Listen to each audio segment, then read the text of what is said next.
Impossible. I can't believe I'm going to be the mother of a handicapped person. On a holiday morning, I was enjoying a leisurely breakfast with my husband. Suddenly my sister brought her daughter, and for some reason she was unfaithful and extremely furious. No, I don't understand. What all of a sudden in the morning? Sis, raising a handicapped person takes a lot of patience. I'm at my wit's end.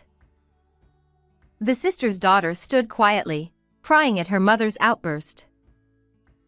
I will give this one to you who can't have children. Aren't you and a handicapped person who can't have children a perfect match? Don't say that. I immediately refuted her, but my sister left as if to run away. My niece was 7 years old, I believe. She probably couldn't even comprehend what was going on right now. Are you okay? Yay! Now I'm free. What? Susanna Burton, pseudonym, 30-something story. My name is Susanna Burton and I am in my 30s. I have been married for 5 years to my husband, Aaron, whom I met at work, but we have yet to have children. We both love children, and ever since we were dating, we always talked about how we wanted to have children when we got married someday. But reality is cruel. We were not able to have children as we had hoped. After talking with Aaron, we decided that we just couldn't give up on having children of our own and decided to start fertility treatments. We hoped to have just one child, no matter how much it would cost. So we went to the clinic together. However, the doctor told us that our chances of having a child were extremely low. But on the contrary, we were determined. We had done all we could do. All I want is to be with you. Let's enjoy life together.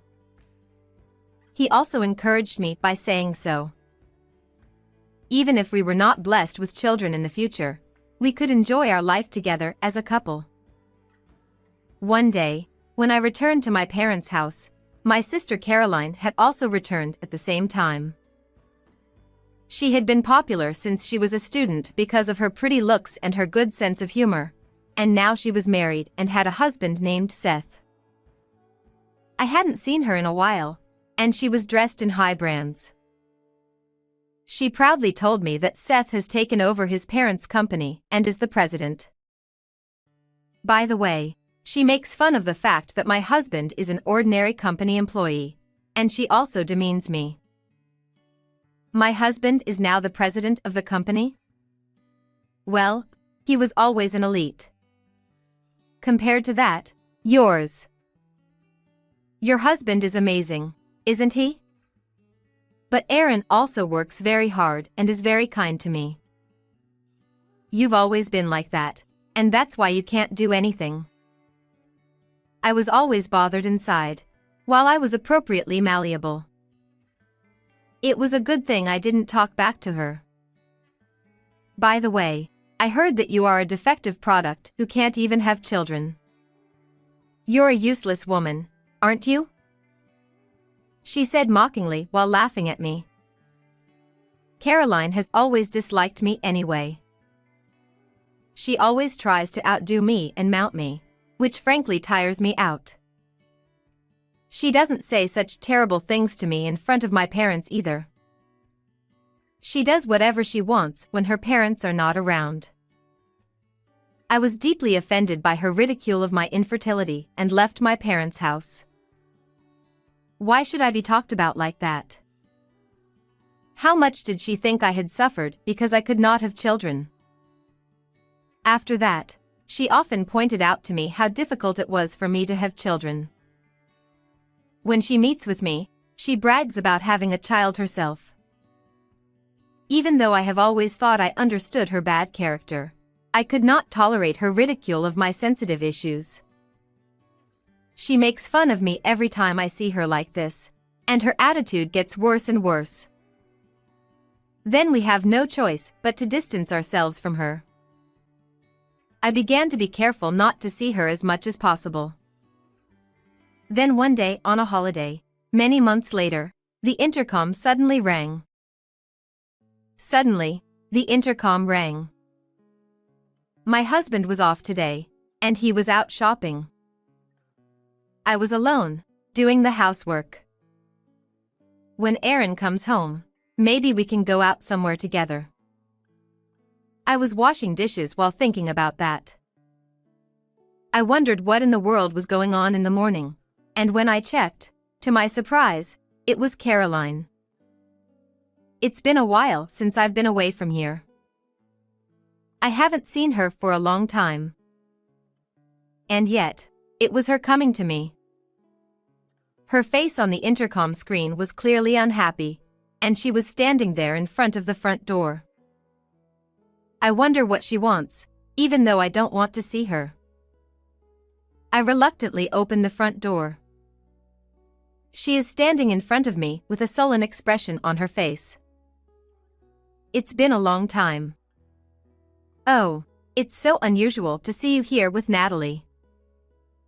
We don't want this handicapped person in our house. Her high-pitched voice rings out. I wonder what she is going to say as soon as she arrives, forcing Natalie, who is standing beside her, toward me. Natalie is her daughter.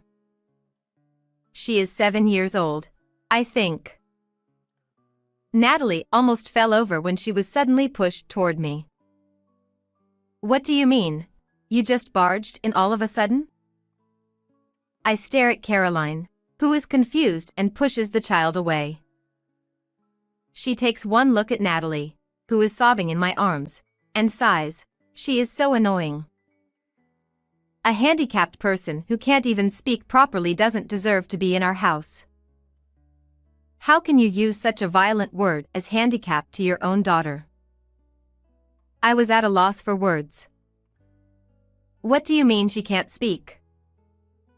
It means exactly what it means. It's a pain in the ass. Caroline sighs heavily. You know, being a parent of a handicapped person is very, very hard. I can't do it anymore. You can't have children, so I'm going to give you one.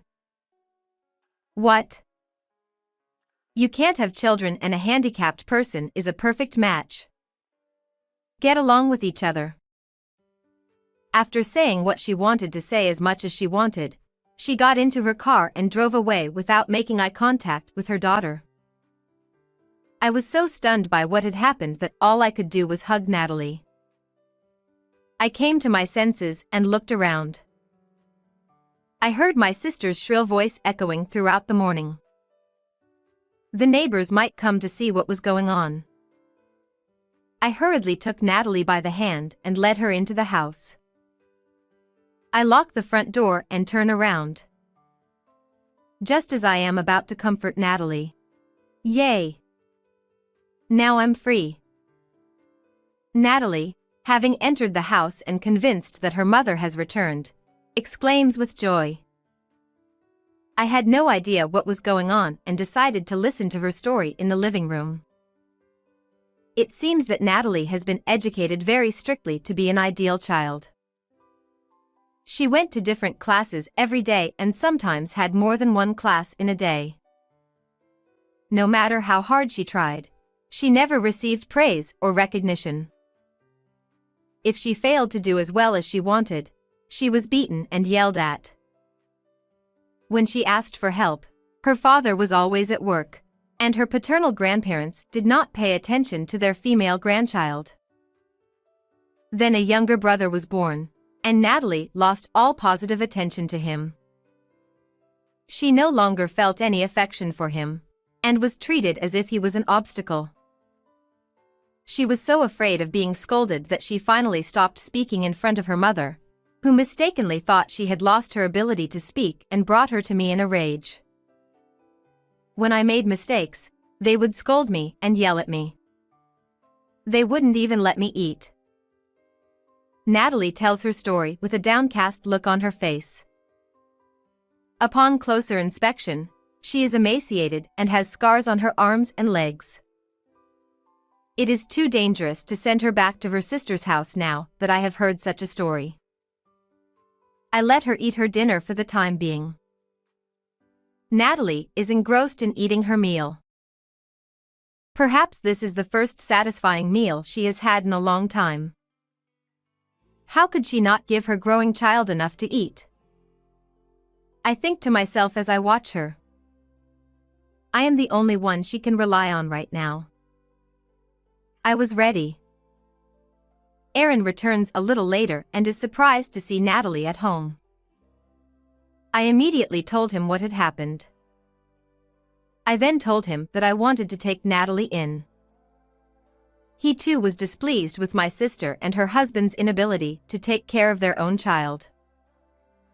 He agreed to let Natalie be our child. We made an appointment later that day to meet with my sister and her husband and decided to officially adopt Natalie. Seth, too, seemed to be in the mood that as long as he had a good son, he was fine with Natalie. Seth was also in no way concerned about Natalie. Seth's parents also said that they would be better off without a girl. The adoption process was completed in no time at all. We were relieved and determined to make Natalie happy. From now on, we wanted Natalie to live a life of freedom. We would give her all the love we could, as if she were a real child. We would encourage and support her in whatever she wanted to do. After that, Natalie grew up with a carefree spirit. A few years later, she went to law school at a well-known university. We celebrated the fruit of her diligent efforts as if it were our own. One Sunday, while we were relaxing as a family, my sister and her husband suddenly barged into my house. Without even saying hello to us, they clamored for Natalie's return. I thought back to that time. The sister and her husband came to my house without permission and abandoned my little Natalie as if she were an object. They must have heard somewhere that Natalie had gone to a prestigious university, even though they had never heard from her before. I can't believe they would say that now. Apparently, Natalie's younger brother, who they thought was brilliant, had dropped out of high school. Perhaps they was strictly doing the same kind of intrusive education that they used to do to Natalie in the past. If they were tied down so tightly, any child would lose motivation for everything, not just studying. I had originally heard that Natalie's brother was a recluse and had refused to go to school in middle school. We don't want that socially inept child in our house. Natalie, come home. Upon learning that Natalie had been admitted to a difficult university, my sister and her husband came to pick her up. How could they come to pick up their daughter, whom they once called handicapped and discarded, for their own convenience? Children are not their parents' property or toys. I was deeply offended by their unmanageable behavior. Since that moment when we decided to raise Natalie as our own child, we had given her our wholehearted love. Aaron, who had raised her as his own daughter, also covered Natalie's back and refused to let her go. The two of them continued to fuss at the door that they were Natalie's parents. They were no longer getting anywhere, and just when I thought they were. My parents are Aaron and Susanna. You are not my parents. Natalie stared at my sister and her husband with a serious look in her eyes. When she clearly refused, the sister and her husband left, leaving her with the discarded words that they would take legal action. Later that day, the sister and her husband hired a lawyer to try to pretend that Natalie's adoption had never happened. However, at that time we had followed the official procedure and adopted Natalie. Therefore, they could not dissolve the adoption. In addition, Natalie, who was 7 years old at the time, still bore the scars of violence that we called discipline, and she was much thinner than the norm. I have a medical certificate in my possession that states that she was probably abused. I showed the medical certificate to my sister and her husband, who were going to court, and asked them if they were still going to court.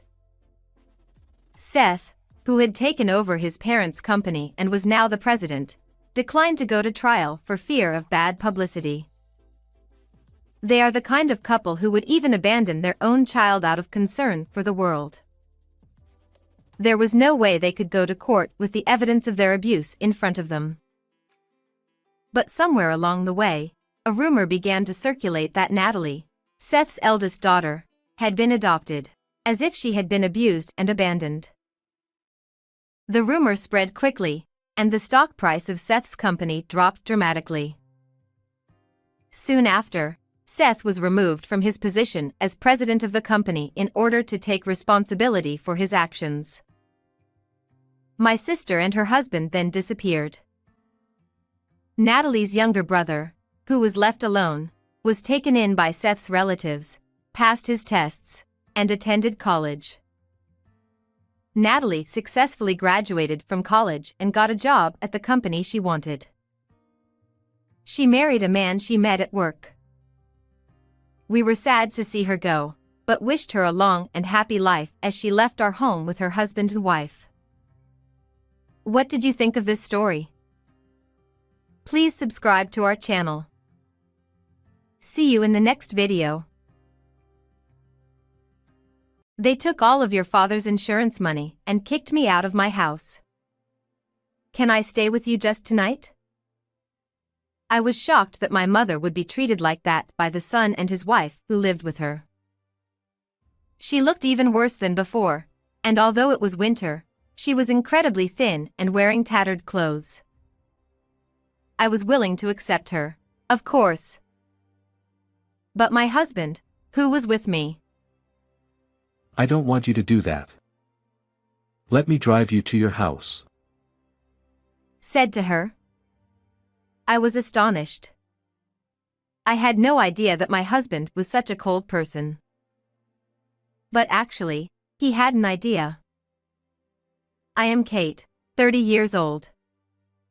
My husband's name is Samuel. Samuel and I met at an English conversation class we both attended.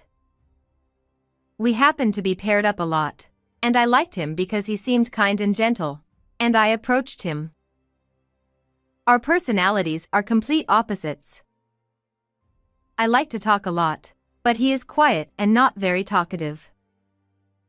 I'm the headstrong type and act quickly when I have an idea, while he is the cautious type. At first glance, we may not seem to fit together, but we are surprisingly compatible and comfortable with each other. Samuel said, I've always been shy since I was little, and it was hard for me to make friends, so when I studied all the time, I became even more of a poor communicator. It is true that he is very educated. I wondered why he had never married before, but his shyness made it difficult for him to meet good people. After we were married, we remained close and enjoyed each other's company. Every day I would talk about what happened that day, and he would happily listen. However, in the midst of our peaceful days, a problem arose. I have an older brother. His name is Chris. Chris has always been superior and mean to me, and even though we are brothers, I hated him.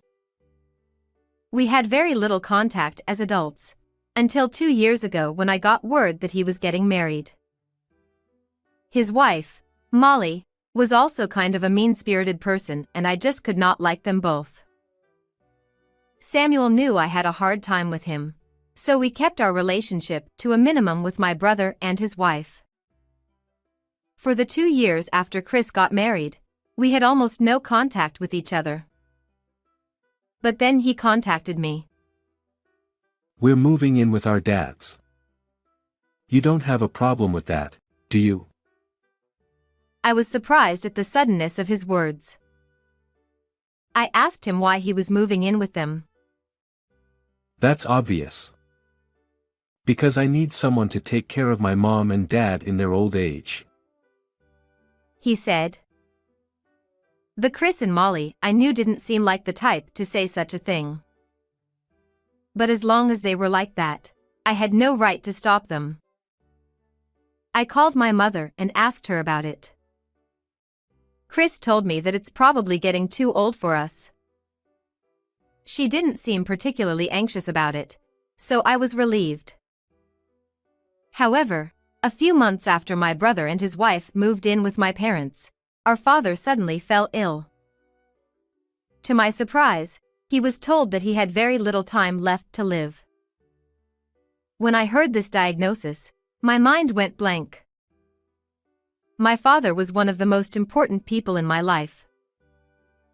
I had never thought about his illness. It was a shock to me, but it must have been a shock to my mother as well. I decided to do all I could to support my parents. After that, Samuel and I found time to visit my father. It was hard for me to see my father suffering from his illness. But when he saw my pained face, he said to me, "You are cheerful and always smiling, aren't you?" I thought that I should do my best, too.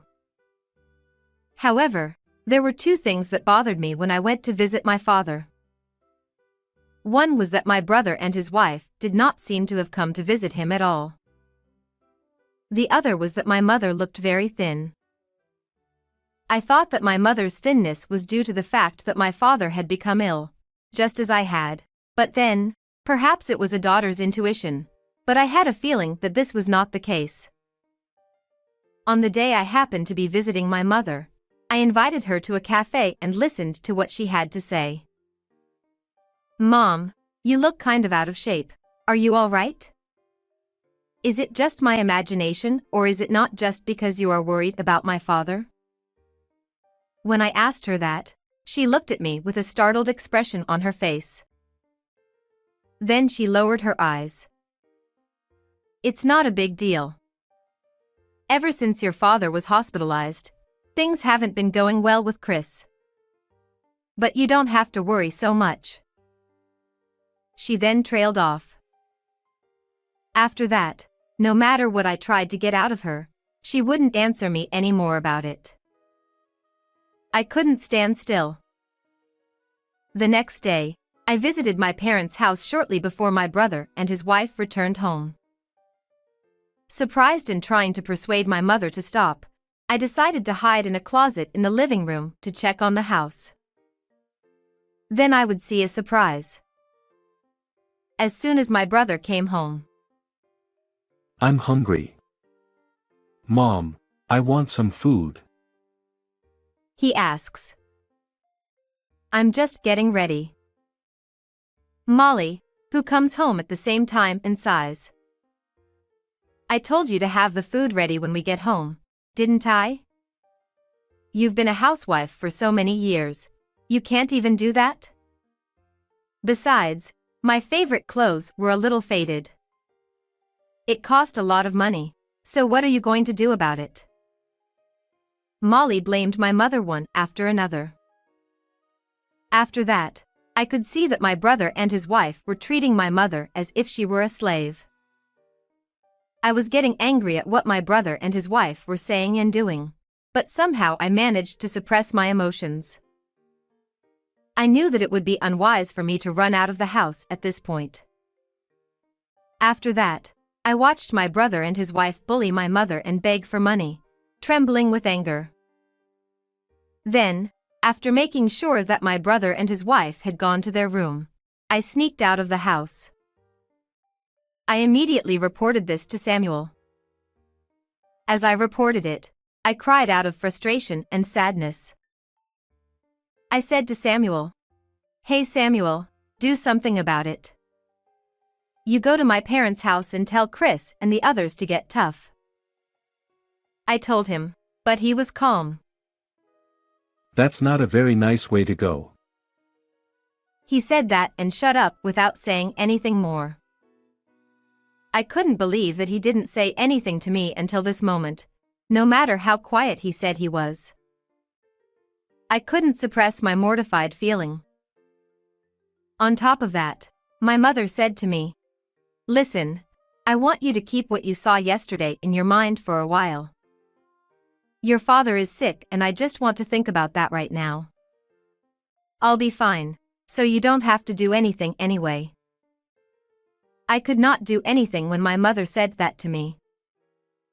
But then, my father passed away without any treatment. Even though I had prepared myself, I could not accept the fact that my father had passed away. I was overcome with a grief that crushed my heart, and I could not stop crying. I am sure my mother felt the same way. Then, one night some time later, I felt the loss of my father. I was still unable to regain my strength due to the loss of my father. My mother suddenly came to our house late at night. She was even more gaunt than I had seen her before, and though it was winter, she was incredibly thin and wearing tattered clothes. She was also carrying a single, slightly smaller tote bag. She shivered and forced herself to paste a smile on her face. "Chris and his wife took all of your father's insurance money. I've been kicked out of my house too. Can I stay at your house just tonight?" she said in a small voice. I was speechless at the unbelievable situation. At that moment, Samuel, who greeted my mother at the door with me, said, "I don't want you to do that. I will drive you to your house." Samuel's words stunned me. Oh my God, Samuel. What were you thinking? He was unfazed by my words. "It's all right." And walked my mother to the car. I hurriedly followed him and got in the car with him, not understanding what was going on. We then arrived at my parents' house with everyone in the car silent. I am usually a talkative person, but at this moment I was so confused that I did not know where to start. However, I could see that Samuel was sending a message to someone. And just like that, we arrived at my parents' house. My brother and his wife came out to the front door and looked at us with a disgusted look on their faces as if they were looking at insects. Chris on top of that. "You brought extra people again." Chris shouted at us. As expected, I was about to shout back at him when he said, "Good evening." I heard an unfamiliar voice. I looked up to see a strange man standing behind me and stepping in front of us. "What? Who?" I muttered again, unable to hide my confusion. The man silently gave me his business card and handed one to my brother and sister-in-law. "I'm Finn, a lawyer. Pleased to meet you." He introduced himself. Even my brother and his wife, who are usually arrogant and superior to me, looked at me wide-eyed as if they couldn't believe their ears at what the man said. Then Chris said, "Lawyer? What the hell do lawyers want?" And he crowded into Finn's arms. "Samuel offered me a job. He and I have been friends since we were students." Samuel told my mother. "Do you have what I was asking you to do?" he asked. My mother then pulled out a number of voice recorders from a bag she was carrying. Then Finn said, "In these voice recorders, there is evidence of your usual moral harassment. Your mother has been going to a mental health clinic because of the stress she has been under. You will have to pay her a very generous amount of alimony." He told them in an indifferent manner. My brother and his wife heard this and said, "Alimony? And when did you say you recorded it?" Their faces contorted in surprise as they stared at Finn and us with astonished eyes. "Wait, what do you mean?" I couldn't resist asking Samuel. According to Samuel's story, he had heard about my mother from me and had been making moves under the radar to see what he could do. He is a well-educated man with friends who are doctors, lawyers, and bureaucrats, and this time he contacted his friend Finn, a lawyer. Samuel told my mother that he would keep it a secret from me for now and proceeded with various preparations. One of them was the recording of this moronic remark. Finn told me that after hearing the two of them say the usual SOSO things, he told me that he could get enough alimony. Then Finn says to my brother and sister-in-law again. He thought that this might be the case, and Finn instructed our mother to make such a procedure for our mother at a time shortly before the insurance money came in. Chris muttered, and my brother and sister-in-law both looked stunned. Finn followed up on their pale faces. By the way, this house, if you don't leave in about a week, we'll have to call the police. My brother and his wife looked even more puzzled. Molly said to them, "Are you crazy? It's our house. Why do we have to leave?" Then Finn said, "Your mother has already sold this house." He told them once and for all. The brother and his wife opened their mouths with a pout. Finn and Samuel continued to explain to my brother and his wife. My mother had tolerated living with my father while he was alive, but now that he was gone, she felt that she could no longer live with him and his wife. My mother had been thinking of moving out and living on her own since before they kicked her out of the house, because my brother and his wife would never leave without a fight. When Samuel and Finn heard about this, they suggested that she should sell my parents' house then.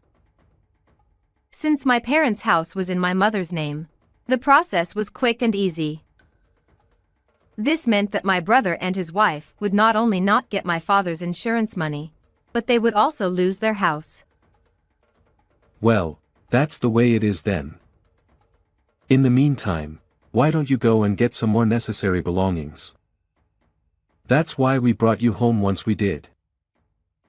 Samuel informed my mother. Most of my things are gone now, as they were sold or thrown away by Chris and his wife, but I'm glad I left behind some of my mementos with my husband, she said, and went to get ready to slam the door. Chris was like, "Hey, that's crazy. We live in this house too and you force us out." And Molly yelled, "That's right. We're suing you guys." Molly shouted, "Sue us." He asked back, then huffed and snickered. Then Why don't you hire a lawyer too? I'll fight. Well, in this situation, I'm not going to lose. He gave his brother and sister-in-law a surprisingly cold smile. My brother and his wife seemed overwhelmed by the situation and fell silent. We went home with my mother, who had finished packing up her belongings. We later learned that my brother and his wife had failed in the stock market and were in debt. So they decided to use the money from our father's insurance policy to pay off their debts. The reason they originally decided to move in together was to get the insurance money from one of them in the future, and also because Molly didn't want to do the housework, so they decided to have our mother do it for them. Then our father passed away earlier than they expected, so they thought it would be a good thing to take the insurance money. What a selfish story. They were kicked out of their house, had debts, and were even being charged alimony. They are now in a state of homelessness, working day jobs and sleeping in motels on days when they have money. I told Samuel about a time when I visited my parents' home with my mother. You asked me to talk you out of it, but I'm not a good talker, so I wasn't sure.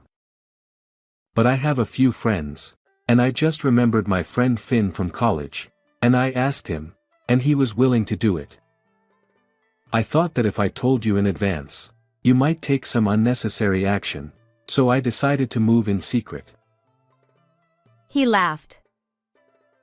I was a little miffed, but he was right.